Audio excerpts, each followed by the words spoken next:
Ndugu zangu wapendwa, leo Jumamosi kanisa linafanya sherehe ya kupalizwa Bikira Maria mbinguni.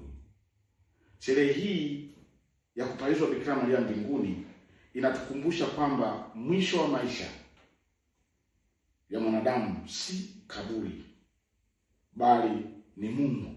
Na ndio maana Maria, ambaye maisha yake yote yalikuwa ndio kwa Mungu, anatukuzwa na Mungu. Baada ya kutukuzwa na Mungu katika ulimwengu wa sasa unaosisitiza sana mafanikio, mali, muonekano na sifa, Maria anatekeleza na anatueleza kwenye samani zilizopita imani, unyenyekevu, huduma na uzima wa milele. Ndugu zangu, tunafanya sherehe hii ya leo. Ndugu zangu wa Kristo na watu wote wenye mapenzi mema, wako watu wameuliza maswali hasa kwenye vipindi vyangu kwamba nini maana ya kupalizwa na nini maana ya kupaa. Kristo alipaa, ascension, kwa nguvu yake yeye mwenyewe kwa kuwa ni Mungu. Na hivi aliinuliwa, alijiinua mwenyewe. Hiyo ndio maana ya kupaa, kwamba anajiinua mwenyewe kwa nguvu yake. Lakini kupalizwa ni kwamba Bikira Maria aliinuliwa mahali pa juu na Mwenyezi Mungu katika utukufu wake.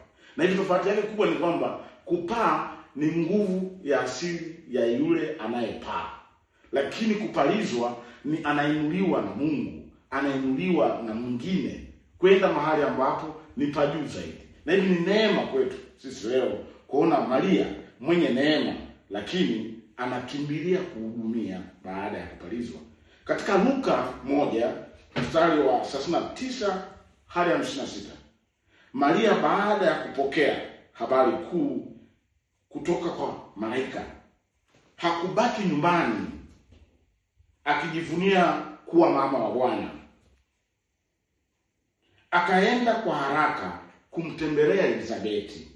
Hii ni fundisho kubwa kuwa dunia yetu ya leo, watu wengi wanaopata cheo, fedha, elimu na nafasi fulani wanataka waonekane na watumikiwe. Maria anatufundisha kinyume chake.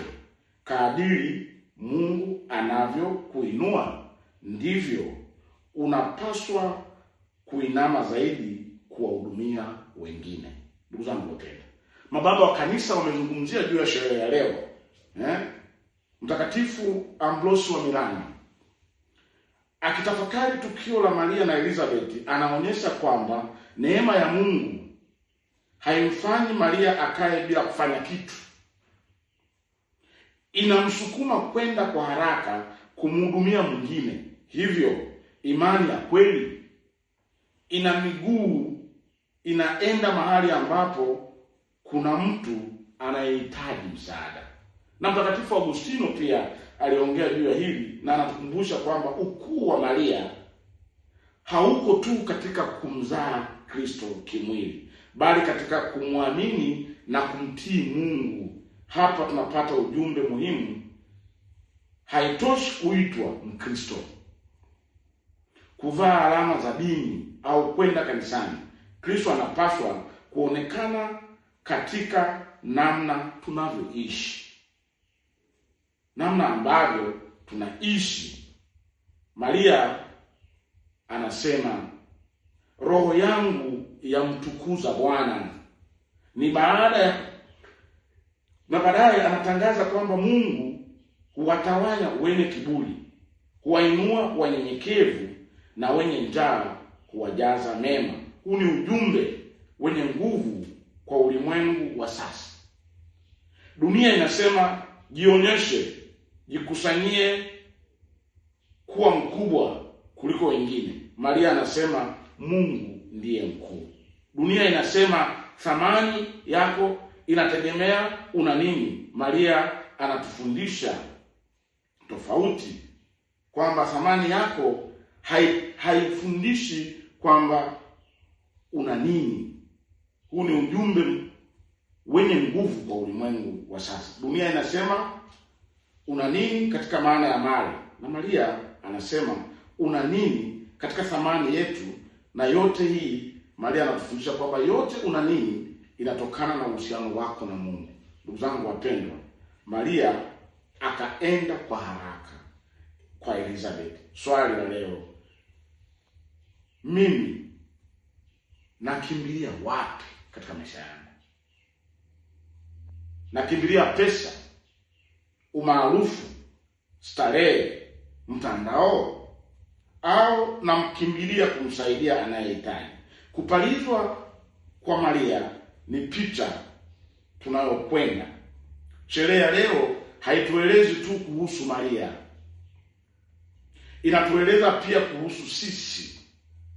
Maria aliyepalizwa mbinguni anatukumbusha kwamba mwanadamu ameumbwa kwa ajili ya uzima wa milele. Ndugu zangu wa Kristo, kuishi mbinguni hapa duniani, kusamehe badala ya kulipiza kisasi, hudumia badala ya kutafuta kutumikiwa, kusema kweli badala ya kudanganya, kuwainua maskini badala ya kuwadharau, na kumweka Mungu mbele ya mali na mamlaka.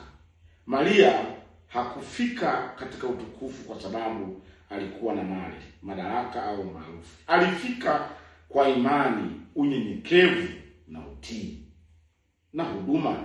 Katika dunia inayotuambia jikuze, Maria anasema roho yangu yamtukuza Bwana.